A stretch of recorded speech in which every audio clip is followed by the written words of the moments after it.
আপনারা দেখছেন এসবি টিভির বিশেষ সংবাদ।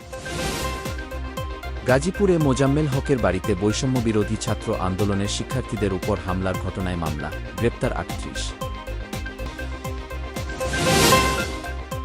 সিটি কলেজ ও আইডিয়াল কলেজের শিক্ষার্থীদের সংঘর্ষে রাজধানীর সায়েন্স ল্যাব এলাকা রণক্ষেত্রে পরিণত হয়েছে।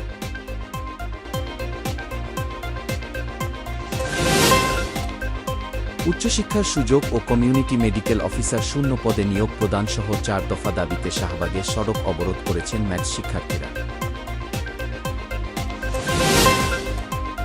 গাজায় যুদ্ধবিরতিতে হামাস আরও ৩ জন ইসরায়েলি ও ইসরায়েল ১৮৩ জন ফিলিস্তিনি বন্দীকে মুক্তি দিয়েছে।